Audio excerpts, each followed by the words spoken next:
अस्सलाम वालेकुम, मैं हूं शाहिद हुसैन। तीन चार बड़ी अहम खबरें हैं सिंध हाई कोर्ट से, वो आपके सामने रखनी है। एक नैब के हवाले से ही बड़ी दिलचस्प खबर है कि नैब के ऊपर जिस तरह हम देख रहे हैं कि मुसलसल हम खबरें ब्रेक करते हैं कि नैब ने फ़लाँ करप्ट अनासर के ख़िलाफ़ फ़लाँ जगह फ़लाँ के ख़िलाफ़ कार्रवाई की, तो बड़ी पेशरफ्त सामने आती है। लेकिन आज एक खबर का पता चला जो कि आपके सामने रखना बहुत ज़्यादा ज़रूरी है कि नैब के अंदर भी काली भेड़ें हैं। और चेयरमैन नैब के हुक्म पर जो जब उनको शिकायत की गई कि किसी मुलजिम से जो है वो इंक्वायरी ख़त्म करने के नाम पर नैब के अपने ही अफसर ने रिश्वत तलब की, रिश्वत वसूल की, तो उनको धर लिया गया है। उस केस की तफसीलात मैं आपके सामने रखूँगा। सबसे पहले गुज्जर नाले की बात करेंगे। गुज्जर नाले के हवाले से वो ताकतवर अफसरान जो किसी की नहीं सुन रहे, अदालती हुक्म नहीं मान रहे, हुक्म इम्तना के बावजूद जो है वो दर्जनों मुकदमात को, दर्जनों मकानात को जो है मसमार कर दिया गया। तो आज उनकी तलबी हुई है। सिंध हाई कोर्ट ने इज़हार बरहमी किया है। जस्टिस अरशद हुसैन साहब ने जो है वो नोटिस जारी किए हैं, ख़ासतौर पर तौहीन अदालत की दरख्वास्त पर, और ज़ाती हैसियत से तलब किया है ताकतवर तरीन अफसरान को जो कि इस सारे ऑपरेशन को लेके वो चल रहे थे, ऑपरेशन कर रहे थे। बताया गया क्योंकि फेडरल बीर या ब्लॉक 11 के मकानात हैं कबाइल कॉलोनी के, उनका मौक़िफ़ है कि सर्वे ऑफ पाकिस्तान की जानिब से क्लियर करार दिया गया था उनके मकानात को, वो नाले की जो हदूद है उसमें नहीं आते हैं। तमाम इदारों के उस रिपोर्ट के ऊपर दस्तखत भी मौजूद हैं, उसके बावजूद उनके मकानात को मसमार किया जा रहा है। सिंध हाई कोर्ट ने कुछ अर्सा पहले जो है वो हुक्म इम्तना भी जारी किया था। हुक्म इम्तना दिखाया गया अफसरान को। बशीर सद्दीकी जो कि सीनियर डायरेक्टर हैं KMC एंटी इंक्रोचमेंट के, वो मज़हर खान और दीगर जो आए और उन्होंने पुलिस और रेंजर्स की मौजूदगी में आके उनके सामान समेत घरों का कुछ हिस्सा जो है वो मसमार कर दिया है, जिस पर इनके खिलाफ तौहीन अदालत की कार्रवाई की जाए। आज कमरा अदालत में जो है वो मौजूद थे Basit Abdul Basit Afridi advocate, Asim Iqbal advocate, Altaf Khwaja advocate मौजूद थे। इसके अलावा जो वफाकी हुकूमत की जानिब से पेश होना था, जिसमें बताया गया है कि अनवर कमाल साहब पेश होते हैं, assistant attorney general of Pakistan, लेकिन वो पेश नहीं हुए। और deputy attorney general Pakistan Kashif Paracha साहब पेश हुए। और सर्वे ऑफ पाकिस्तान को भी चूँकि इस दरख्वास्त पर नोटिस जारी हो चुके हैं, तो सर्वे ऑफ पाकिस्तान का एक नुमाइंदा पेश हुआ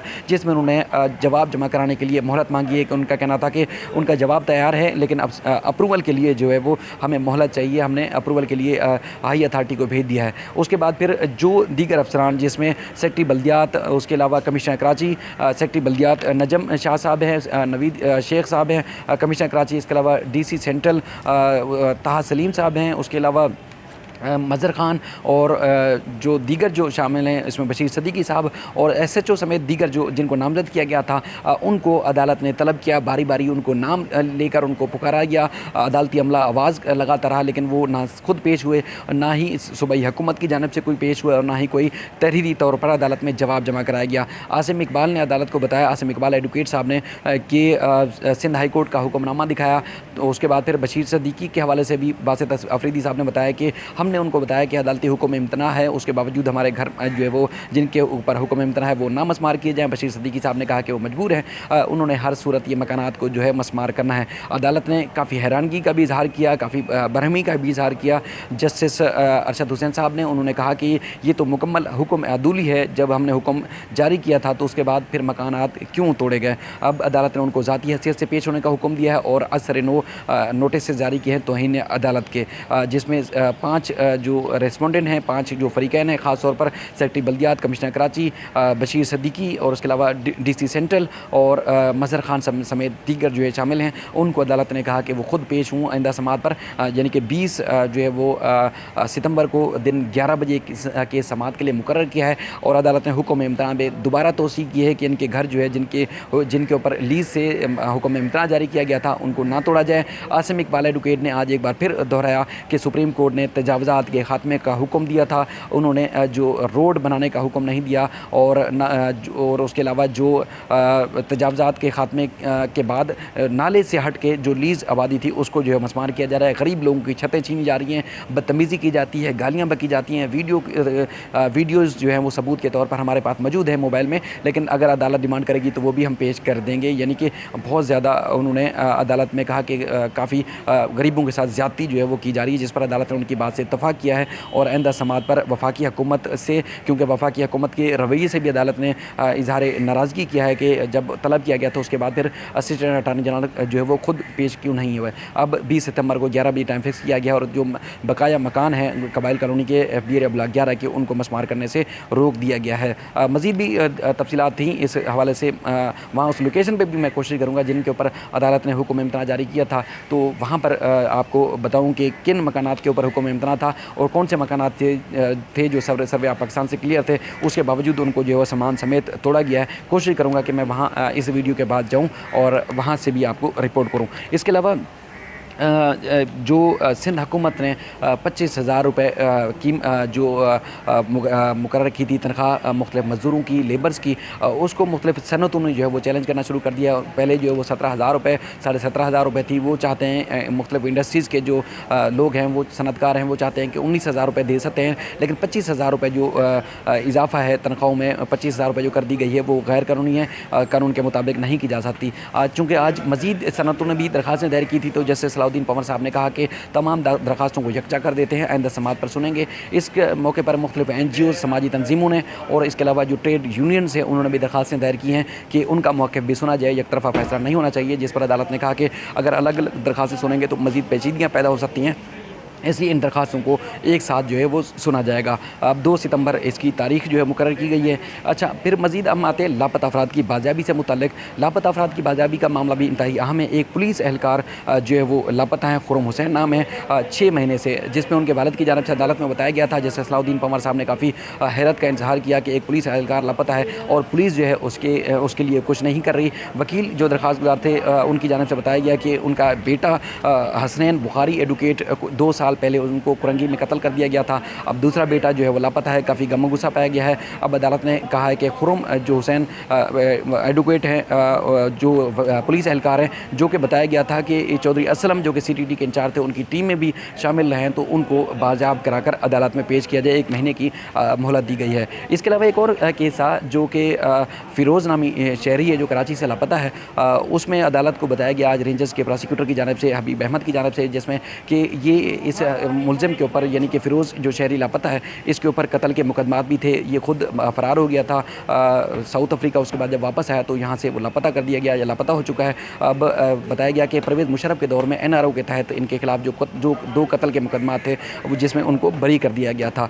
अब अदालत ने खुद हैरानगी का इज़हार किया कि कत्ल के मुकदमात जो है उसमें उनको NRO के तहत कैसे ख़त्म किया जा सकता है। उस पर अदालत ने वफाकी हुकूमत, सूबाई हुकूमत और दीगर से जवाब भी तलब किया है और कहा है कि ये जो लापता शहरी है इसको भी बाज़ाब कराया जाए। इस तरह और भी बेशुमार केसेस से जिसमें अदालत ने कहा है कि अब हम कोशिश करेंगे कि जल्द से जल्द इन शहरियों को जो गुमशुदा हैं उनको बाज़ाब कराकर अदालत में पेश किया जाए। अब हम आते हैं नैब की तरफ। नैब की बड़ी खबर है, आपने सुना होगा कि किसी के ऊपर भी इल्ज़ाम आता है तो नैब के अंदर जो चेक एंड बैलेंस है बहुत ज़्यादा अहम है और वो अगर अपने भी किसी अफसर के ऊपर अगर कोई इल्ज़ाम होता है नैब के, तो कोशिश करते हैं कि उनके ऊपर भी तहकीकात की जाए। अब ये चूँकि मामला इंतहाई संगीन था, बड़ा मामला है, बड़ी अमाउंट इसमें इन्वॉल्व है और चूँकि नैब का जो है वो जिस तरह करप्शन और करप्ट अनासर के खिलाफ कार्रवाई कर रहा है, तो अगर उनके अपने अफसरान या अपने एहलकार या अपने कोई मुलाजिम किसी न किसी तरीके से मुलविस होगा तो उनके खिलाफ भी भरपूर कार्रवाई देखने में आ रही है। चेयरमैन नैब जिस तरह दावा करते हैं रोज़ करप्ट अनासर के खिलाफ घेरा तंग करने का, तो उन्होंने अपने ही अफसर के खिलाफ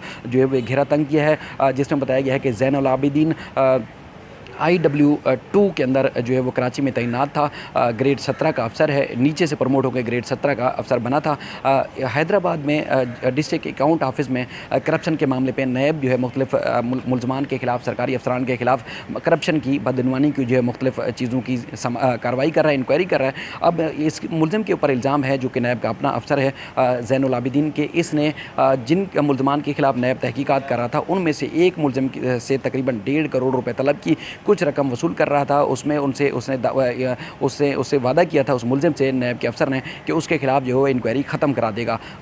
इंक्वायरी चूँकि मेरिट पे जारी थी, नैब की तहकीकाती टीम जो है इंक्वायरी कर रही थी, लेकिन इस मुलजिम ने जो नैब का अपना अफसर है, इसने जब पैसे लिए तो फिर जिस मुलजिम से लिए थे, जिससे वादा किया गया था कि उससे उसकी इंक्वायरी ख़त्म करा दी जाएगी, तो वो खुद हैरान हुआ कि मैं तो पैसे दे चुका हूँ, तो मेरे खिलाफ जो इंक्वायरी अब भी जारी है। तो उसके बाद फिर उन्होंने जो अफसरान इंक्वायरी कर रहे थे, बताया गया है कि उनके खिलाफ उनसे शिकायत की तो पता चला कि उस सबूत और शवाहिद भी बताया गया है कि कुछ व्हाट्सएप के कुछ वीडियोज़ भी पैसे लेते देखते वक्त या कुछ रिकॉर्डिंग भी इस मामले में जो है वो दिखाई गई। मुलजिम जो कि असल अकाउंट एक डिस्ट्रिक्ट अकाउंट अफसर ऑफिस हैदराबाद का था, उसने दिखाई। तो उसके बाद फिर नैब ने खुद इंक्वायरी की। आमदन से ज़ायद असासे और दीगर मामलात के ऊपर जो है वो मुलविस होने के मामले के ऊपर शिकायत के ऊपर इंक्वायरी जो है वो नैब ने शुरू कर दी है ज़ैनुल आबिदीन के खिलाफ, जो कि अरसा दराज से यहाँ कराची में तैनात है। और बाकायदा तौर पर तहकीकात के साथ साथ इस मुलजिम के खिलाफ इसको लाकअप कर दिया गया है और कराची की एहतसाब अदालत से बाकायदा तौर पर इसका रिमांड भी हासिल कर दिया गया है ताकि शफाफ अंदाजे से शफाफ तरीके से इसके खिलाफ जो है तहकीकात की जाए।